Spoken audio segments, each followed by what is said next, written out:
تم اس کو انصاف کہو گے؟ میں نے خیرات تو نہ مانگی تھی، 5 ایکڑ زمین تمہیں رکھ لو۔ استقبال ہے ناظرین آپ سبھی کا IR مشاعرہ میڈیا میں آپ کے ساتھ محمد ارشاد۔ سنیں گے دوستو عمران پرتاپ گڑھی کی ایک نظم۔ اس سے پہلے بتا دوں خاموشی بہترین ہتھیار ہے، خاص طور پر اس وقت جب لوگ آپ سے چیخنے کی توقع کریں۔ آئیے سنتے ہیں نظم۔ تو آپ سے گزارش ہے ویڈیو کو لائک کیجیے اور چینل کو ضرور سبسکرائب کیجیے۔ لیکن یہ انصاف نہیں، تم اس کو انصاف کہو گے کہ اے میرے ہم نشیں تمہیں رکھ لو۔ شعبہ سنیے گا۔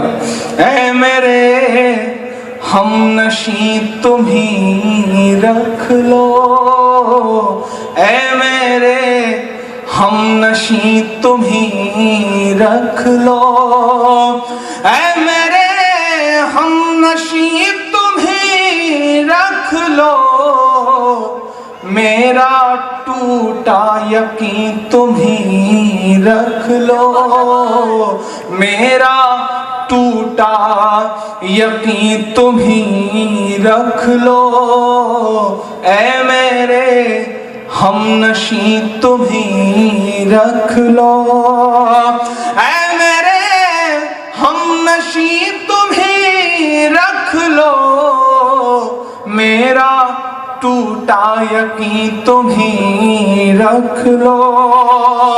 میں نے خیرات تو نہ مانگی تھی، میں نے خیرات تو نہ مانگی تھی، 5 ایکڑ زمین تمہیں رکھ لو، 5 ایکڑ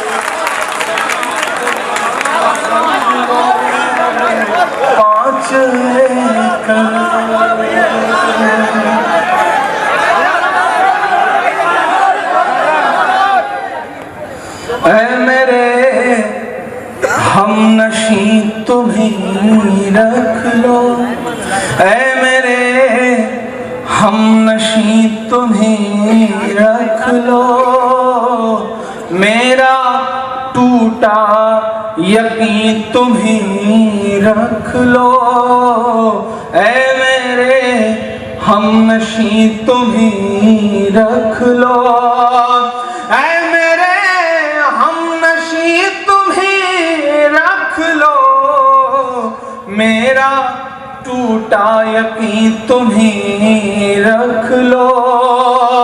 میں نے خیرات تو نہ مانگی تھی، 5 ایکڑ زمین تمہیں رکھ لو، 5 ایکڑ زمین تمہیں رکھ لو، اے میرے ہم نشیں تمہیں رکھ لو۔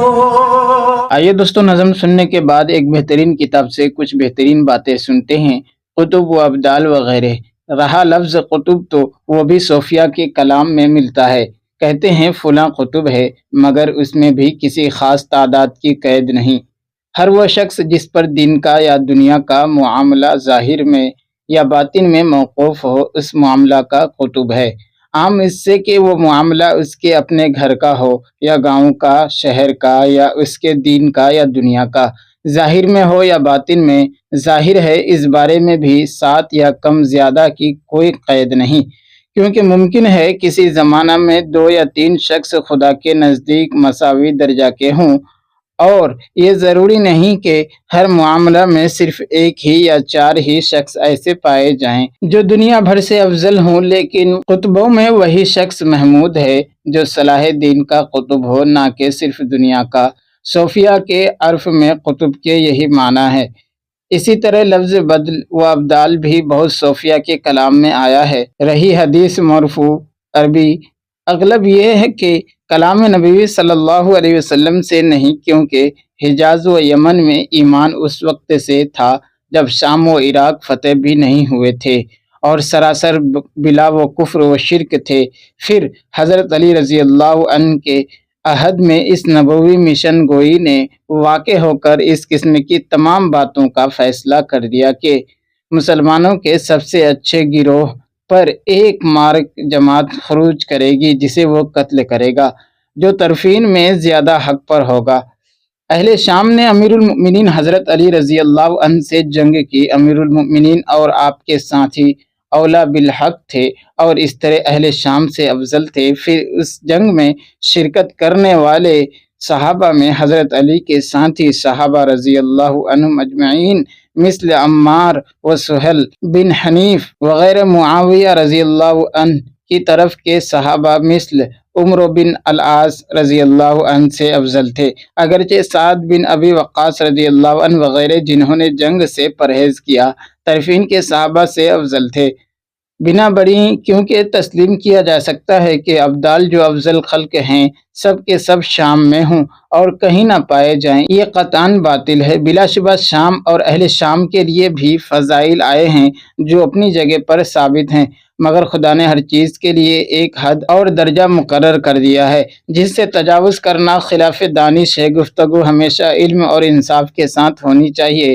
نہ اٹکل اور نہ انصافی سے، کیونکہ دین میں جو کوئی بغیر علم کے گفتگو کرتا ہے خدا کے اس قول میں داخل ہے وَلَا تَقْفُ مَا لَيْسَ لَكَ بِهِ علم، اس چیز کے پیچھے نہ چل جس کا تجھے کچھ علم نہیں، اور وَأَن تَقُولُوا عَلَى اللَّهِ مَا لَا تَعْلَمُونَ، اور اسے اللہ پر تھوپ دو جو تم نہیں جانتے۔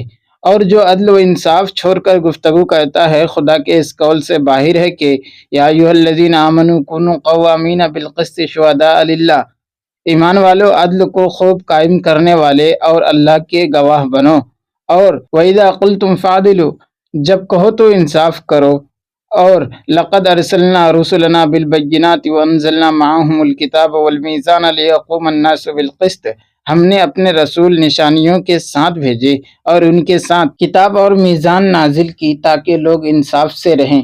جن لوگوں کے یہاں ابدال کی اصطلاح رائج ہے اس سے انہوں نے چند معنی مراد لیے ہیں۔ ابدال بدل کی جمع ہے اور ان کی اصطلاح میں ابدال کو ابدال اس لیے کہتے ہیں کہ جب ان میں سے کوئی مر جاتا ہے تو خدا اس کی جگہ دوسرے کے لیے بدل دیتا ہے، یا اس لیے کہ ابدال نے اپنے اخلاق و اعمال و عقائد کی برائیاں حسنات سے بدل دی ہیں، لیکن ظاہر یہ ہے کہ یہ صفت 40 یا کم زیادہ سے مخصوص نہیں اور نہ کسی ایک سرزمین کے باشندوں میں محدود ہو سکتی ہے۔